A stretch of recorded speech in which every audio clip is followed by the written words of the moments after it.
Hey everybody, welcome to Grimsforge Gaming. Today we are going to be discussing SMITE, and we're going to be taking a look at the God Builder. And I think the God Builder is a very important tool for people that are just starting out playing SMITE, because it starts your maturation process with understanding the items in the game and how to build different gods. And let's jump right in and we're going to look at this here.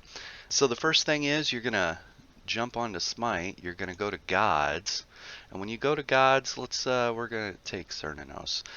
When you go to the gods, you select whichever god. You're going to see God Builder here on the bottom left. Now, when you first start playing the game, I think the game auto selects items for you, some of the most common items used on those gods. I can tell you that those items sometimes are not the best items for that class, even though that's what they select. And it definitely doesn't follow like a min-max type setup for that particular god. And so I think it is important for every person to jump in to God Builder. And if I were going to play Cernunnos, I want to put my very own build together for him. And also it puts your stamp on that god, right? You're running your build, and that feels kind of good too. So anyways, you're going to hit God Builder, and here's what the screen looks like. And don't worry about your levels, just keep that at 20, and you're going to need to become very familiar with the stats over here on the side. Now what these stats represent are the gear that you've selected and their base stats. It doesn't take into account items that stack. So when you read this passive here, you permanently gain 15 mana per stack and receive 5 stacks for a god kill and 1 stack for a minion kill. Max of 50 stacks. 3% of your mana is converted to physical power. At 50 stacks, this item evolves, gaining 10% cooldown reduction. And so these stats do not represent your evolving items, or getting to that. These stats also do not represent if you were to take consumables. And so once we start looking at different consumables, say I wanted to throw on the potion of power, or I wanted to throw on this elixir of power, which both of those stack, it doesn't represent those. It also doesn't represent auras and other buffs that your party brings to the table. And so when you're looking at the stats, you put a build together, and you're like, man, like, how are these people melting somebody? I saw Cernunnos just melting people in a game, and this is all the stats I can get. How's that happening? It's because of all these other variables that you don't see here. So that said, become very familiar with everything that's going on, from basic attack power, attack speed, life steal, penetration percentage, and then crit chance, and then defense, your protections, your max health, HP 5, which is health recovery, your movement speed, cooldown reduction is very important, your max mana, and MP5, which is your mana regen. Okay, now as you select a god, here's what I suggest. I would pick a hunter and do a full build for a hunter. When you're first starting, I'd pick a hunter, do a build for a full hunter. I'd pick a mage and do a build for a full mage. And then I would either pick a warrior or a guardian and do a build. And if you've got those three, that pretty much puts you in a position to just focus on those three. There's so many gods to play with, and it gets really hard to focus and get good with somebody. Getting good with a god takes time, a maturation process with that god. Now, if the first time you play a god, you're not feeling that god, you don't like their abilities, right? It's not synergizing with what you're doing, make a jump to someone else within that field. Like if you play a mage, like if we played Cernunnos and for whatever reason you do not like Cernunnos, that's not your play style or whatever, try a different god. Maybe it'll be a little bit more fun for you within the hunter realm.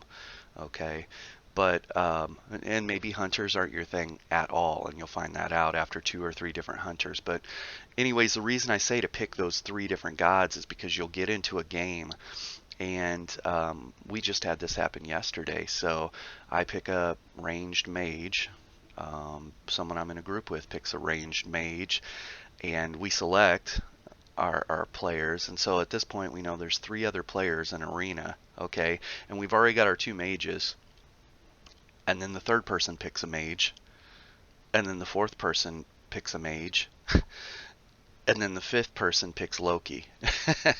And I told the person that was in the group with me, I said, man, this is going to be a really rough game because we have a bunch of mages, and then we have Loki who's in stealth moving around the battlefield. And so here's what's going to happen. We don't have a frontliner, right? That's going to be a problem. We're a bunch of mages that need to control the front line. Their front line, the way they were built, they're just going to push right through and come right to us. There's nobody up front to prevent them from just running into us and bullying us, okay? And it's going to be very easy for them to counter build us, right? They're going to be able to just go heavy into magical protection, and virtually our entire team's not going to do any damage to them, right? And the only thing that we're going to see is our Loki getting in and bursting people, because if they do counter build us, right, they go heavy into magical protection, Loki's still going to do a lot of damage to them. We're going to see Loki have to really work for kills because he has no other melee characters up front with him, right? There's nothing going on the front line. You know, their front line is trying to figure out when to come in to us. They don't see Loki. Loki's going to pop in, get a kill, and then have to figure out how to disengage from the fight. So that Loki, while he might get kills, is going to have to figure out, how do I get out? I can get in and I can get somebody, but how do I get out? Because there's like literally nobody to peel off of, right? I got to be super slick with this. And it was a very rough game. You know, they bullied us the entire time. We were pushed up all the way to our base.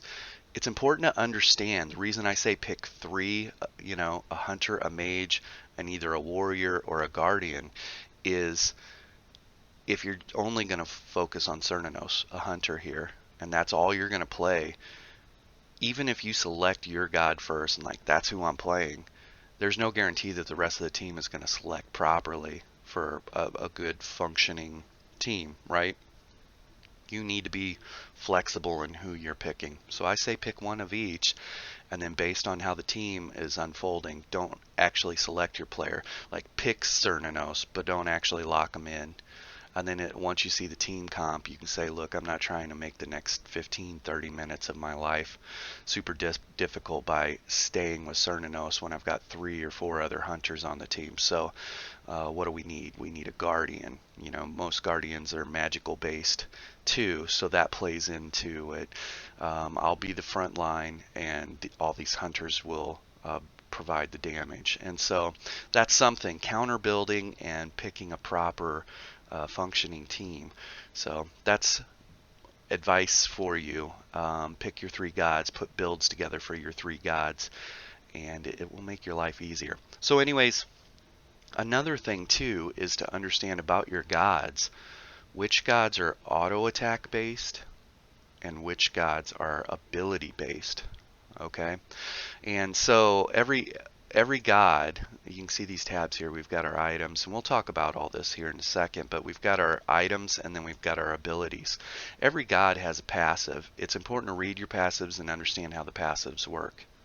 It's a must to understand what that god does and how they excel, okay, or where they're lacking.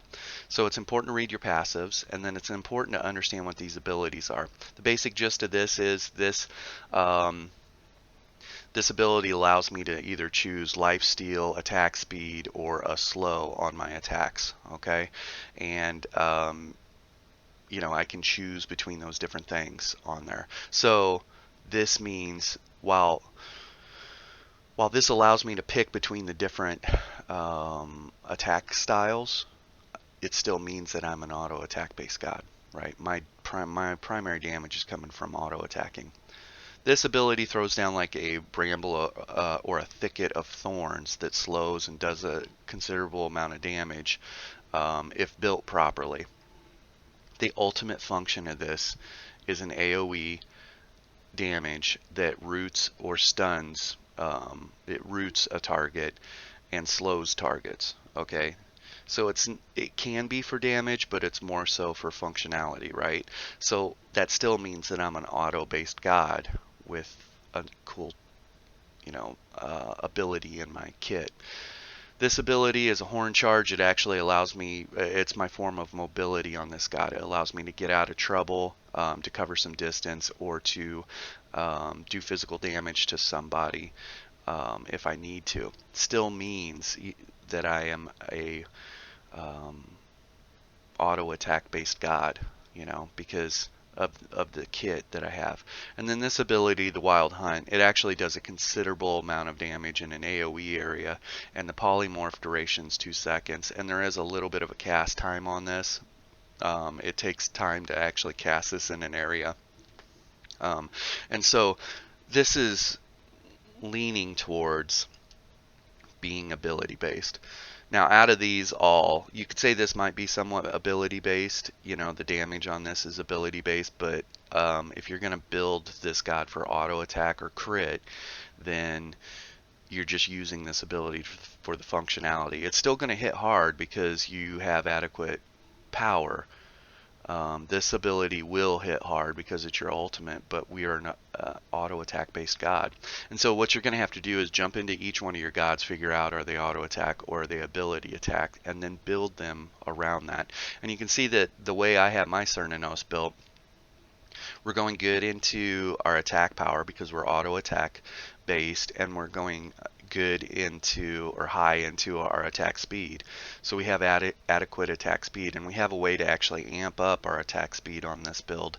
And we have just a little bit of penetration on this, but then we have a lot of crit chance. Okay, so basically we want to attack often, we want to attack hard, and we want to crit often. And that's what makes us dangerous. And then we're going to use our abilities just for their function, right? They're still going to thump, they're still going to hit hard, but and that's how we approached our Cernunnos, and we have a lot of success with him. Let's jump over here and start talking about putting the build together. The first thing is starter, core, damage, defensive. I don't worry about any of that. I literally put my build together in the first 2 bars, and if you do that, which is the 6 items that you need, and it could be 7, we'll talk about that if you're using starter items, but if you're using 6 items and then your 2 relics, okay? And we'll talk about what relics are and things like that, and then we'll talk about consumables. We're going to take these off here for a second. Okay, if you follow this setup right here, you've got one full build for the most part. You're ready to go. If you wanted to counter build people, you could by putting a second whole build here. Like maybe I need different relics, maybe I want the same relics because I love their functionality. You could put a whole second build here, and this allows you some flexibility when you're playing to, okay, this game is going really rough. I'm going to turn off auto buy in the game, and I'll show you where that's at. And I'm actually going to start building into my second build. I need to be a little bit more tanky because our front line's terrible or whatever it is, so you could do yourself a favor and have a full second build ready to go, or you can put multiple items here. So I could put 4 different items to counter build, and maybe I decide that I don't want to go into crit on this build and I want to go into anti-heals and things like that, which you can't really go wrong, and slows and things that root and tether, in which case auto buys on until I get to my 3rd item, and then I'm like, okay, the game's not going the way I want. They have healers, and you're going to turn off auto buy, and then instead of it auto buying this item, then this item, then that, you can end up, because these are on your item screen ready to go, you don't have to track them down. You just start purchasing those and you finish out the build yourself. So that's one way to be functional in it. For me, I pretty much run this all the time, and occasionally I will put an anti-heal on here. And so for me, let's see here, anti-heal, yeah, Brawler's Beat Stick. And you can see the Brawler's Beat Stick and the passive enemies hit by your abilities have 40% reduced healing and regeneration for 8 seconds. And so if I needed to put an anti-heal on the build, I would. I can tell you that you do yourself a favor by having anti-heals in your kit somewhere starting out, and then later as you learn to counter build, it's easier to throw an anti-heal on when needed, and then when it's not, you're just running your regular loadout, okay? And so anyways, I would put Brawler's Beat Stick on there if I wanted to anti-heal on my kit, because they've got a lot of heals. The next thing that I'm going to do is I would put on here my consumables, and you can purchase consumables while keeping your auto buy on in a game, but at a certain point you're going to be able to purchase these potions of power during a game, and you're also going to be able to purchase your elixir of power if you are a damage type player. So if you're a mage or a hunter or an assassin. So I would put these on there. I wouldn't actually select these to put them in consumables because auto buy will purchase those, and that's something else we'll discuss. A couple things. Generally speaking, your first item can be, it depends on the god. So if your god does not have any type of health steal or doesn't have any type of regen, you really need to play the god and figure out what problem you're having early game. And I'm not talking about, well, I'm getting killed early game, because that might not be a build problem or a god problem. It might be a you problem, like you're out of position, not where you're supposed to be, or you're getting targeted. And so that's a thing.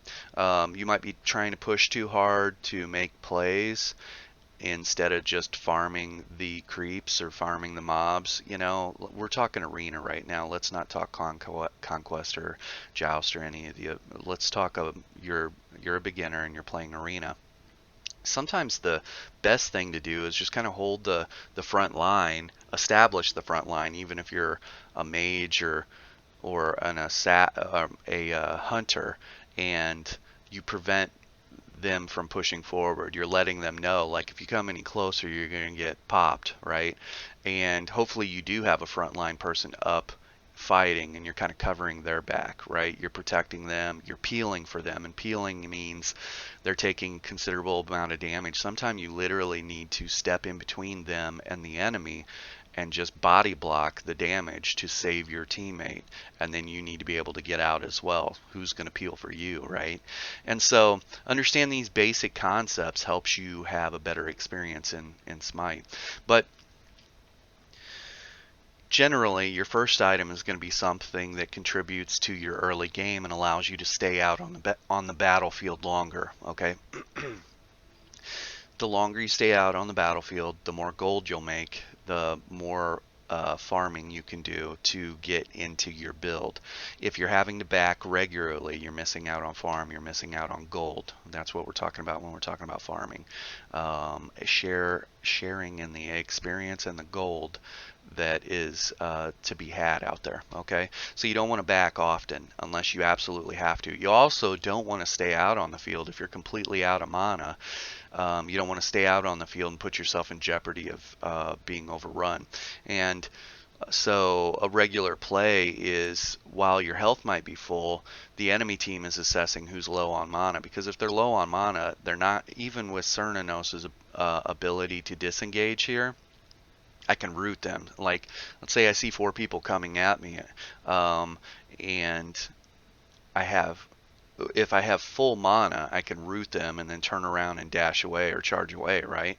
And we're free, we're good. But if I have no mana, I'm A, not going to be able to root them, B, not be able to dash away, and they're just going to run over me, right? And so a common thing for the enemies is not just to gauge where their health is at, but to also gauge where their mana is at to assess if they can even get away. And so you don't want to stay out on the field if your mana is too low. A common terminology, not to say too much, but a common terminology is people will say you're rushing an item. And rushing an item is trying to purchase that item quickly. Some people might say that you're purchasing that item too quickly. You're trying to buy that item when you could be able to purchase it as a 4th or 5th item. For me, On Cernanos, some people will say I'm rushing Transcendence. I'm making it my very first item. Because I understand how Transcendence works, it's going to give me some magic regen, it's going to give me a better mana pool, and it's going to give me some physical power. And the passive, when you permanently gain 15 mana per stack, you receive 5 stacks for every god kill and 1 stack for every minion kill, up to 50 stacks. 3% of your mana is converted to physical power. At 50 stacks, this item evolves, gaining 10% cooldown reduction. Those are all great things. This also is basically saying that it's converting my mana to additional power. That's great. So I'm getting more mana out of this, and I'm getting more mana regen out of this, and I'm getting power, and I'm going to get cooldown reduction. So I'm good with rushing that. This is going to allow me to stay out on the battlefield longer and make me hit harder. And so I will rush that. And because I told you that our focus is to focus on power, focus on attack speed, and focus on crit. That's how I'm building him. I'm an auto attack build. I need attack speed. I get a little bit of power out of this. I get a little bit of mana. That's great because my mana converts to attack power, and then I get attack speed 25%, and I get movement speed. This movement speed is important, and usually why most people build their boots second. Sometimes they build their boots first, and that's fine. But building your boot second's generally important, and especially if you're a god that has no mobility in your kit. Like I have mobility in my kit, and I also have a root in my kit. If I did not have mobility or a way to root or stop enemies, then it's important for me to be fast. So maybe going boots early is the play. And so you need to decide that based on the god you're playing. I can afford on Cernanos to pick up the boots second to get that movement speed bonus and the attack speed. And then on the third item, because of the abilities that I am using, I want my Bramble, this item right here, Bramble Patch, I want it to be able to clear mobs by itself. And so I know that it needs a little bit of a boost early game to its damage potential. So I will run with the Crusher. It gives me more physical power, it gives me more attack speed, which is great, and here's my physical penetration. So it's going to allow my Bramble to hit a little harder, and as this comes online and I'm building stacks, I generally will hit hard. And so now you can see we've got 25% additional attack speed, 20 additional attack speed. So at this point we start attacking a little bit faster, hitting a little bit harder, and having penetration. And we're mid-game at this point, right? As we're, or maybe we're level 10, somewhere between 5 and 10. Okay.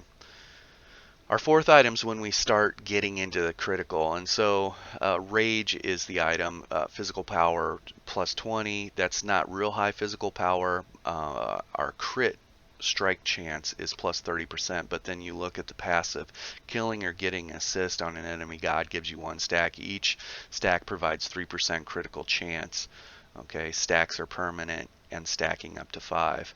And so it becomes 15% additional critical strike chance on top of the 30 that's on there. And so this item's worth 45% additional critical chance. And so that's a really good item when it's fully evolved because it bumps your critical strike chance. Over half of this is because of this item. And so while we didn't add a whole bunch into our physical power because of it, we added a huge chunk of critical chance. And you'll see a damage spike at this point on your character. Our auto attacks are hitting very fast because we've got speed built into our kit. We've been adding to our power of our attacks, and now all of a sudden our attacks are starting to crit. As this evolves, we now have just with this 45% chance to crit.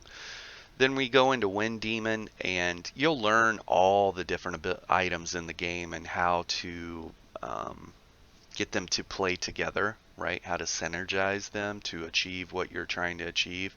And we'll show you a couple tricks on doing that. But I've got Wind Demon on here, and Wind Demon's going to give you a little bit more physical power, a little bit more attack speed, additional critical strike, and then the passive. Your critical hits provide you with plus 10% physical penetration and increase your attack speed and movement speed by 20%. So now all of a sudden we have this attack speed and movement speed steroid every time we crit, and we're going to be critting often because this item alone was 45% additional crit chance, almost 50%, right? 50% of our attacks almost are going to be critting, and now over 50% of our attacks are going to be critting because of this item, which in turn we're going to see that attack speed boost and movement speed boost regularly.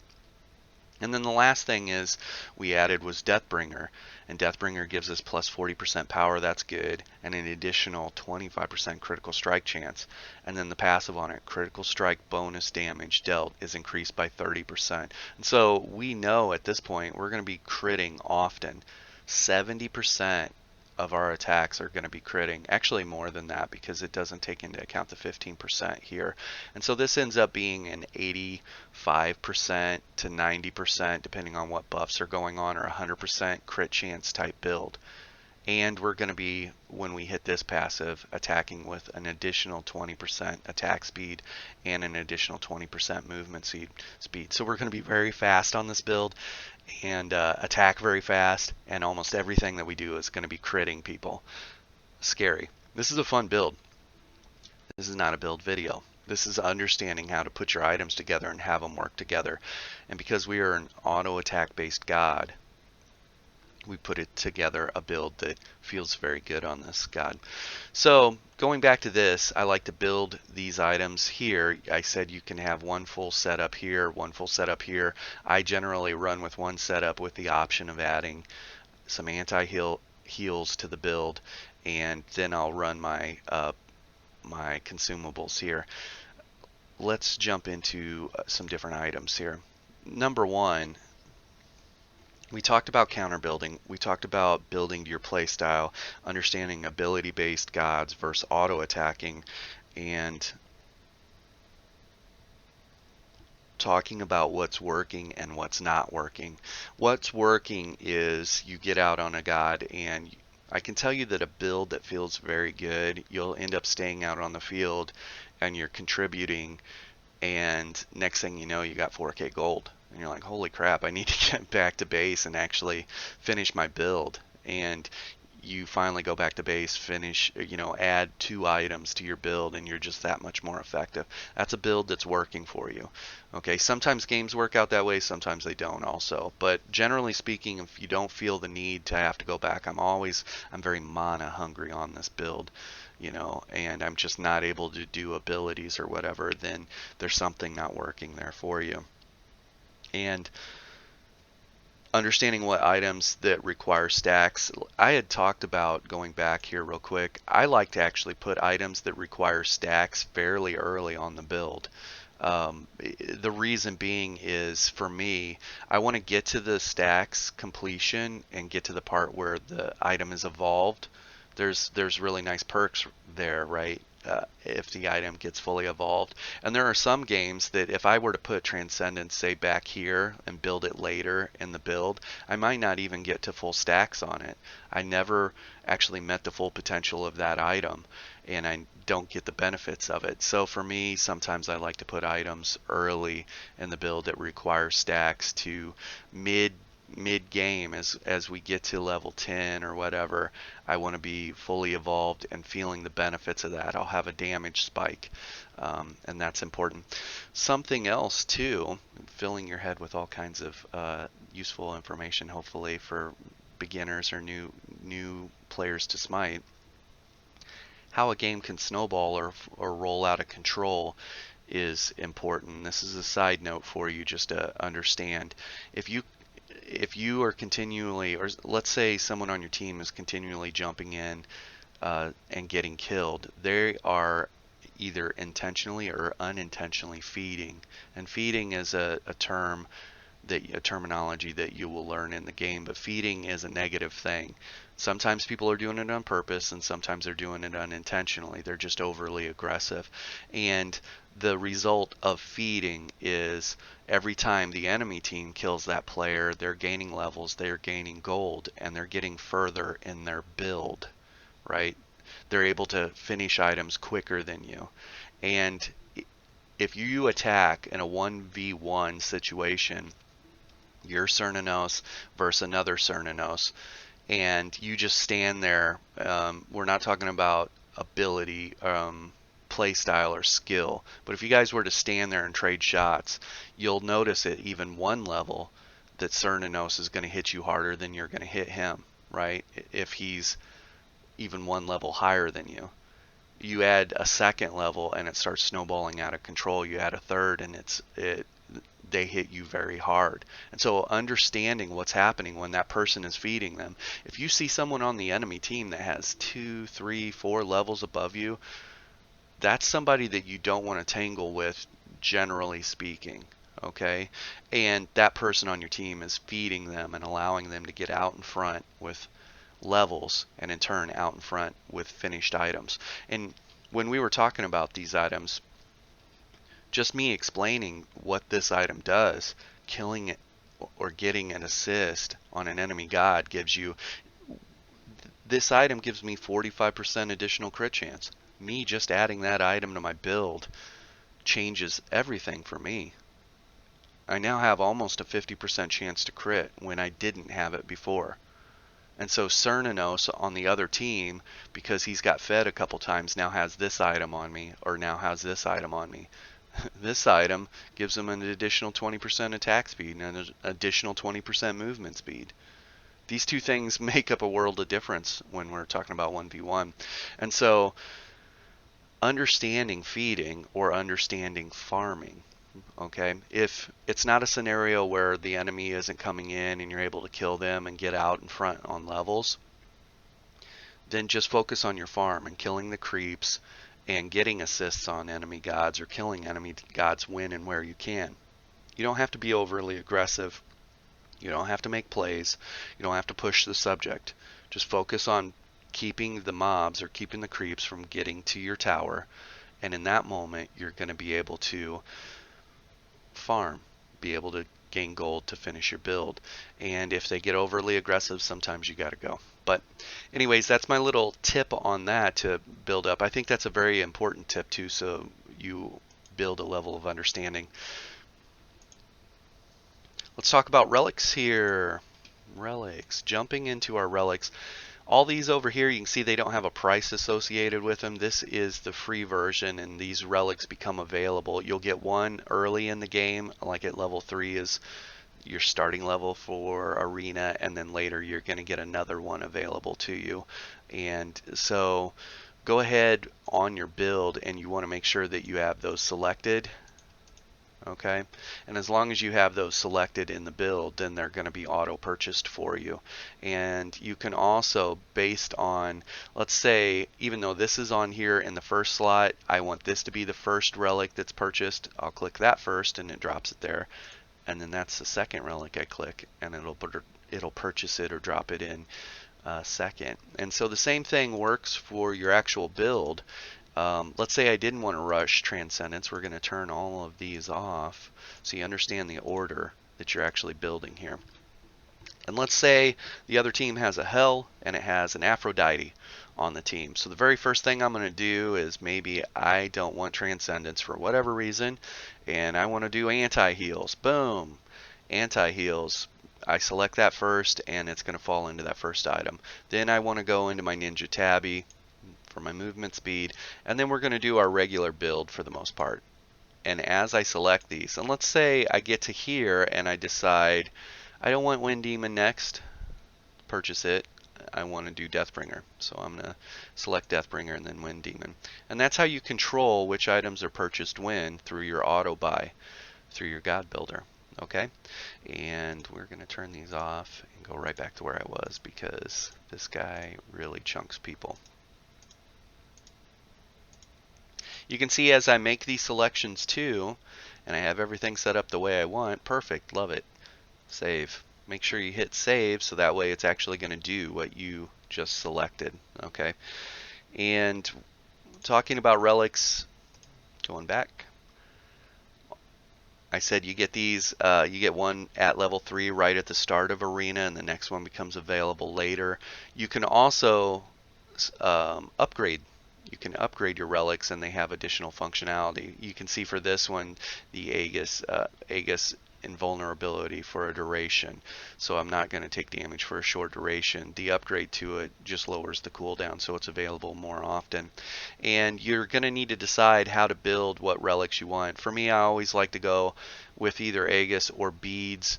And when we're looking at beads, removes crowd control effects. So if you're running against teams that have Hades or Ares, I combined Hades and Ares together. How about that? So if you're facing Ares, remove the crowd control effect from those guys so you can get away. So if an Ares jumps in and he grabs you with his chains, tries to drag you back to line up kills for the team, you can hit your beads and the chains are broke altogether. You can just run around free. Okay. The Aegis is important. I like running Aegis, and then I like additional movement speed. Also, so this is only for me. Okay. This is a buff that can be applied within a radius, and it says that in the description. Using this item increases the movement speed of allied gods within 55 units by 20% for 5 seconds, making them immune to slows. And so if we're going to be pushing an enemy team, this is great. Or if we need to evade an enemy team, like if the enemy team's pushing us and you need to help someone get away, you might want to pop this, and as long as they're within range, you're going to give them that extra little speed they need to get away. And so I like this a lot. You can see I don't have any consumables. Just me having the consumables on my items selection makes it easy for me to select them. And like I said, when we're in the game, your item selection, the screen will show up just like this. It's going to auto buy everything. It's not going to auto buy these because I haven't selected that. That's fine. But they're going to be here. So when we get to the point where it's time to start purchasing these, I don't need to turn off auto buy. I can just, for consumables, I can just select it and purchase it. Another thing that you might need is a thing called a ward for consumables. We'll talk about that. You have a couple different options for wards, and you have this basic one, detects enemies within an area. It's only 50 gold.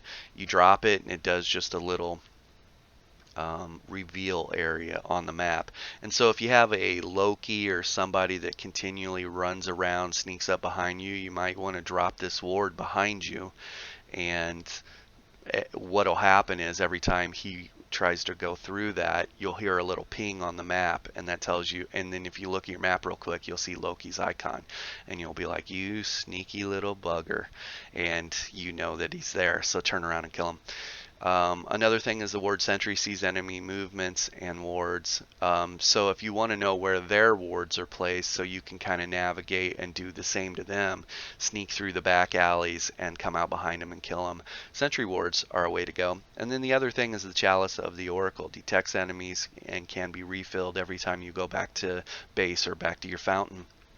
And so if you're doing Conquest or Joust, you don't necessarily need wards for Arena unless you have an Alkong or a Loki that are causing a lot of problems and assassinating you. You don't necessarily need a lot of wards, but for those other game styles you will. And it might be worth just picking up the Chalice of the Oracle. While it's 400 gold to get it, it refills and it's nice. So let's see, relics. Going back and looking at that, sometimes your god actually needs an additional form of mobility, and so the blink rune, you'll want to jump in here and figure out what all of these do, and then you're going to want to kind of play around with them and figure out how the functionality works. Maybe you're a frontliner and your job is to get in, disrupt, root, CC, control the battlefield, help line up kills for your team. And if that's the case, then Horrific Emblem might be the play. Reduces enemy attack speed and movement speed. And so I'm a guardian, I'm in the front line, I'm fighting, and my team's getting ready to push in behind me. I'm going to hit this, and now the entire enemy team that it hits is slowed, and they just simply can't retreat. And so there's 2 or 3 kills for my team, and I helped set that up just because of this one relic, right? Maybe we need to do a steroid or a belt of frenzy, doing an increase in attack power. So maybe that's the play. So ultimately, get something that's defensive based, beads, or Aegis that's going to help you get away or avoid damage, and then go with something that's utility that kind of synergizes with what you're trying to do as far as relics go. Starter items, not necessarily for arena. You can use starter items more for conquest and some other games. I'm not saying that there are some builds. I have a Nemesis build who's an assassin who actually starts with the Guardian's Blessing. And I get people all the time, they're like, why would you ever pick that item? There's actually a rhyme or reason. I got a pentakill on my Nemesis, and mid to late game she is ultra dangerous. This particular item allows me to get to my mid to late game build very quickly. And so that's why I'll actually put Guardians of the Blessing on there. And so you need to look at your different starter items, and you need to figure out if any one of these is going to synergize with what you're trying to do. As an example, if you're a healer, Specialist's Blessing might be a way to go. You get plus 10 to HP 5, so you get some health regen, you get some mana regen, and you get some cooldown reduction. All that's great. And it says damaging enemies or healing allies gains a stack. Each time an enemy is damaged or an ally god is healed by your abilities, you gain a stack. Each ability can only trigger 3 stacks. It's 75 stacks. Specialist Blessing evolves, gaining 10% movement speed. So ultimately, you're going to have an extra 10% movement speed, 10% cooldown reduction, MP5 plus 20, and MP5 plus 10. Those are all great things, and it'll allow you to stay out on the battlefield longer, in turn getting your farm on, or getting more assists, and in turn allow you to get farther in your build. And you can see the item on here, assist with minions kills to gain stacks. Each assist is worth 1 stack. At 50 stacks, Guardian's Blessings evolve, gaining 4 gold per 5 seconds. Gold equals completing your build.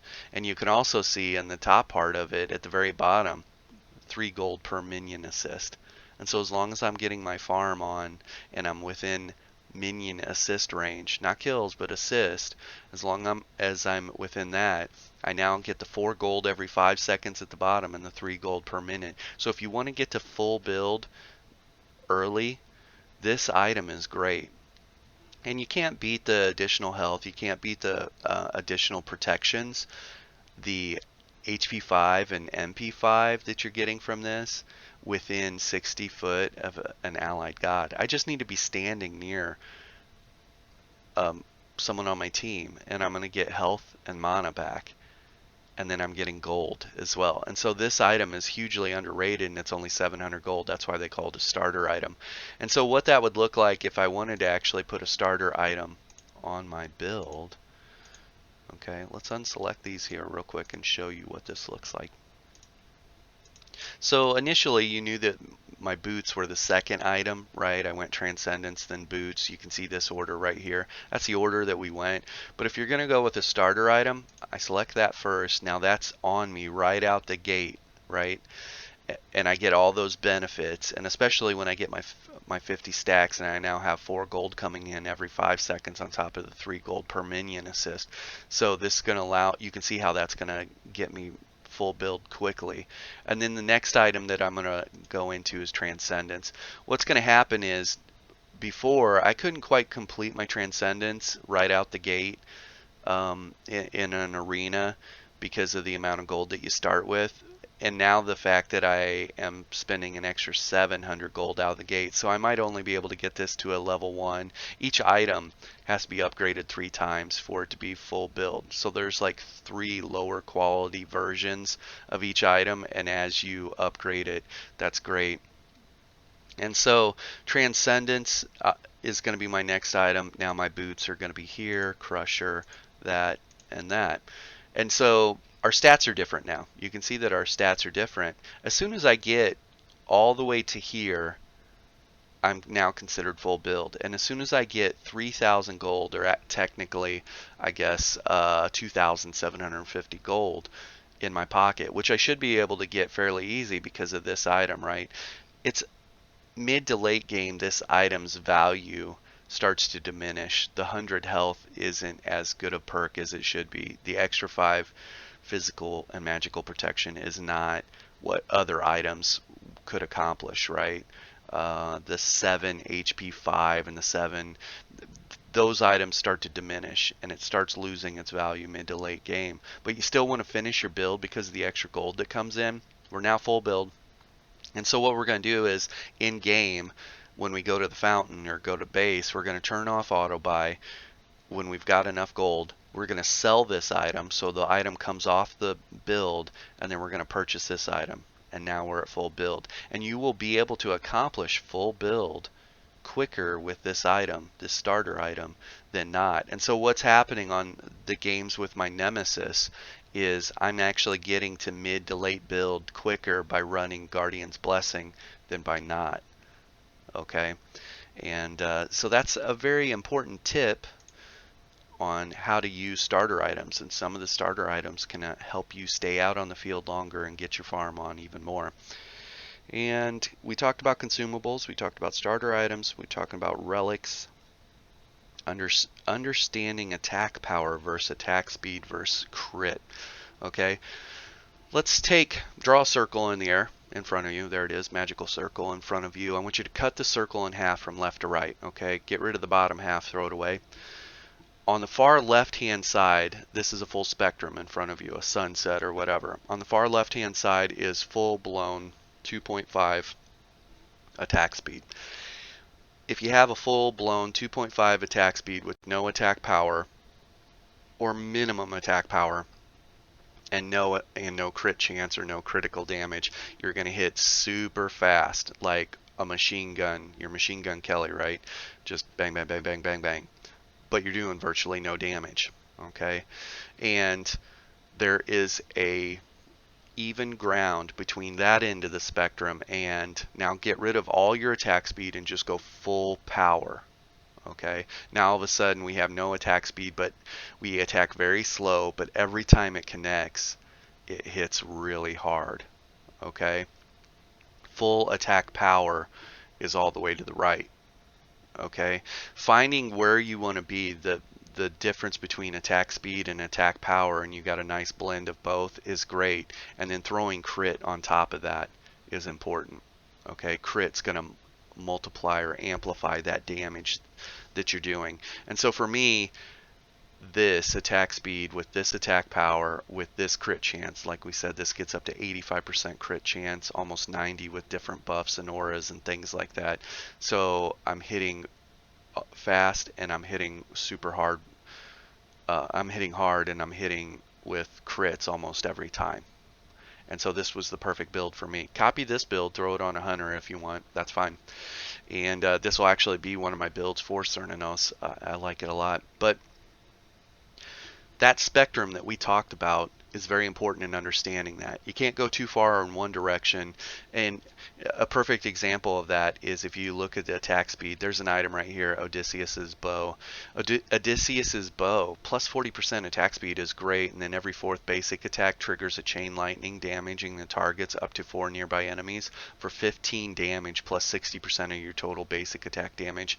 This helps with your clear as far as clearing minions early game and gives you a huge jump into your attack speed. I could add this to my build. Here's what's going to happen if this were my very first item that I complete on the build. I'm attacking very fast.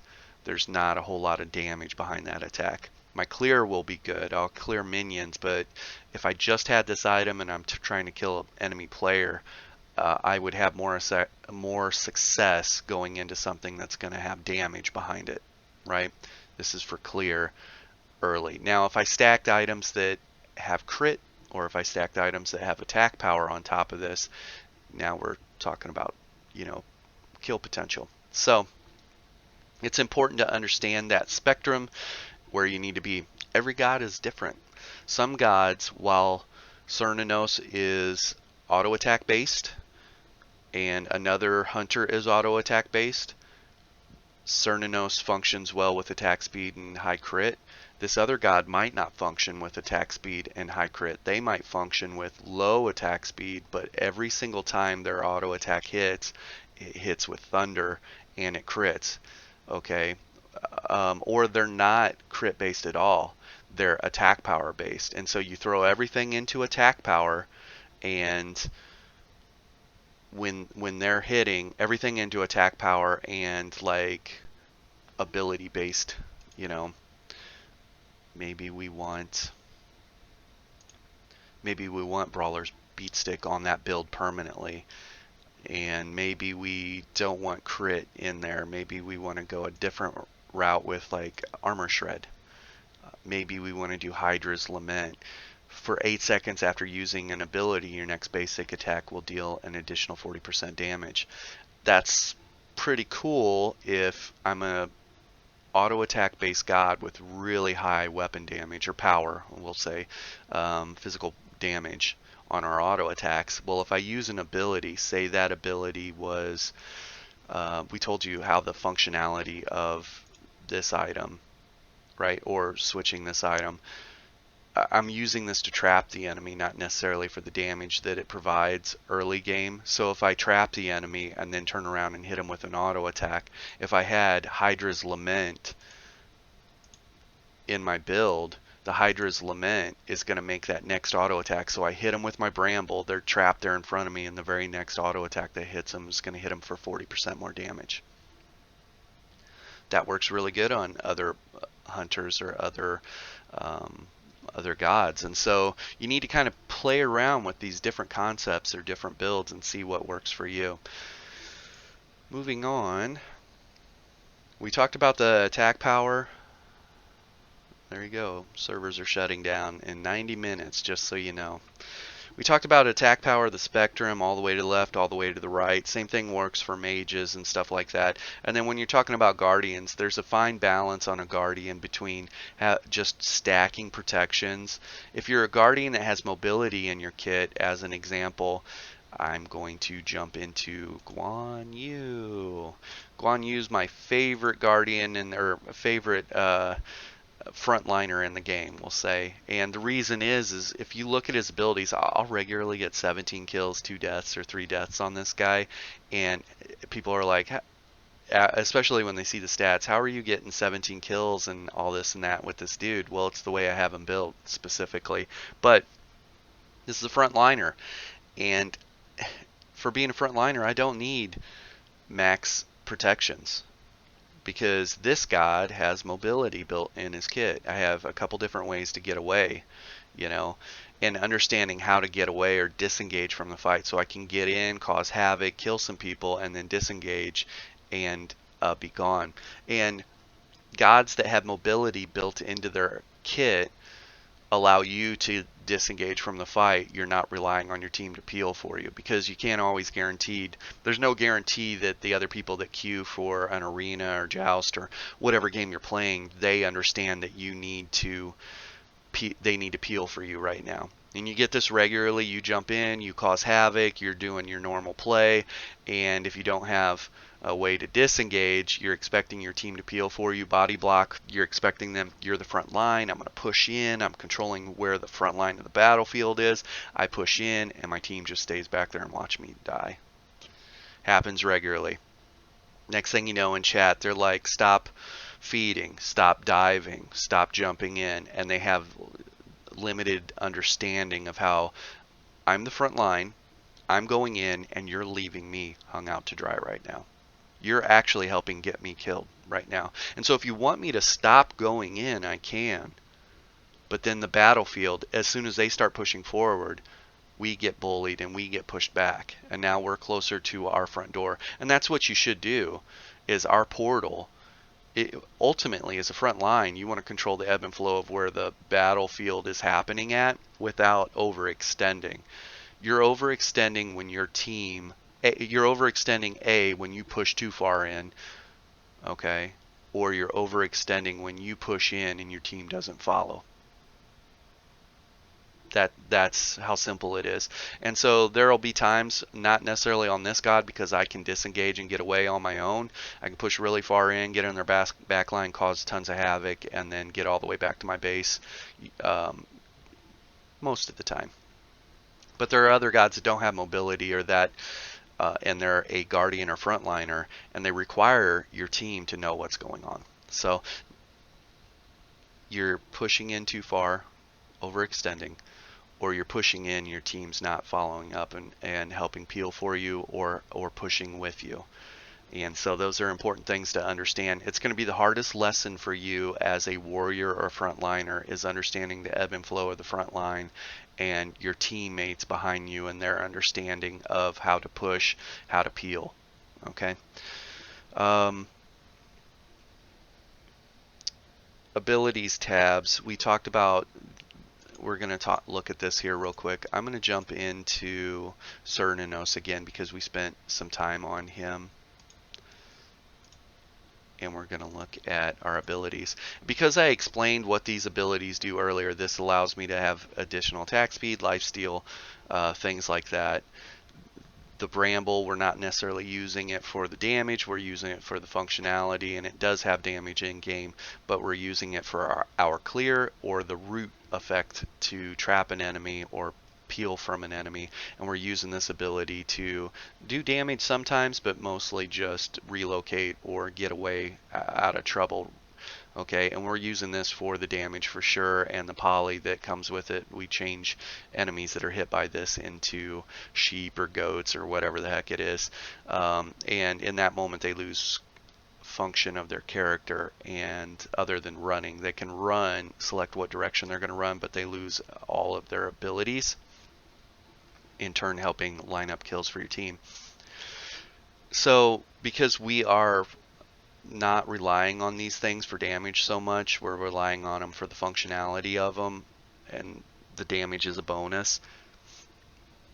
That's going to help us understand where to add those onto our build, right? And so let's get into this. The very first thing we know for a game, if we were playing Conquest, this helps with our clear, and this is going to give us our heal. It's got one of the options on it is spring growth. You can see it gives you physical life steal, and then we're going to want to pick that up so that way we do have some form of mobility. Because just getting this first level of it for the health steal is fine. We can hang out there. We want to amp this up so that way our clear gets a little better and the root gets a little better. And you can see now that we've assigned 4 points into these abilities, so by level 5 the Wild Hunt becomes available, our ultimate. So we're going to select that, and then we're going to go back into our Bramble. And then at this point our Bramble's like doing enough to root people, it's doing enough to do a little bit of damage, it's clearing mobs by itself, slowing and rooting them, and so that's great. And you only basically learn that. You can read the numbers of it, but the numbers don't really speak to you. When you first start playing this game, right, you're looking at the damage modifiers and things like that. It doesn't really speak to you. It's only through your maturation process of using the ability that, you know, right around 3 this starts working on its own. And I'm going to put another point into that so that way that our life steal gets a little boost. I pretty much hang out on life steal unless I need to slow somebody, and then I'll switch it to Winter's Chill to apply a movement speed slow to make them stand and fight with me. Most of the time I can stay on lifesteal because I can use Brambles to root them and stun them. And most people won't get away from me because I have a very good mobility option to keep up with them. Anyways, jumping back into it, we'll put another point into Bramble to up that damage, and then you can see that Wild Hunt is available again. And for me, I want to keep this at the maximum possible damage output. This is my heaviest hitting ability. You can see the damage and how it scales. This is going to be my nuke, my bomb, as far as getting damage out of my abilities. And then I can finish out Bramble here, and then we're going to put points into this, points into that, And you can kind of build these however you want. I just know that I end up using these two the most, and I'm only using this for the functionality of disengaging, not necessarily for the damage. So I don't care about adding more points into that. I need to at this point because it's the only thing it'll let me do. And that's what we'll do. That's how I decide. I know I use this a lot and I need it for the functionality of it. And you saw how I got up to 3 or 4 points in this and only 1 in each of these. And that's how you build, based off of what abilities you're going to build your kit around. And so anyways, that's talking about abilities tabs and your basic understanding of that. And make sure you save that so it will auto purchase your abilities. And auto buy on, auto buy off. We are going to jump into a game here real quick. Alright, here we are. We just jumped into Arena. I've got a little bit of time here. I'm going to select my Cernanos. I locked them in. And now you see this little tab here, Auto Buy Skills. I want to make sure that my skills that I set up are on Auto Buy, yes. And I also want to make sure that my Auto Purchase is on. Now I'm going to drop out of that. And just to make sure that that's stuck, I'm going to jump back in. And it did. Auto skills purchase is on. I like the skills in the order that I had them set up, and so it's going to buy those in that order. And I also have my gear set up the way I want, so I have my auto purchase set up for those. And we're going to jump into the game here, and then I'm going to show you how to access the auto buy system from within the game and how to turn off auto buy if you want to deviate from the build that you have selected. Alright, here we are in the game. I'm going to hit I, boom, and that's going to pull up our auto purchase. This button right here turns off my auto purchase. So if I hit that button, then I have to manually purchase everything. Okay, but you can see right now we just jumped into the game. We're level 3 and we have a phase 2 or stage 2 transcendence. It's called a charged morning star, and then when I can upgrade it at 1400 gold, it'll then be the transcendence. And that is everything.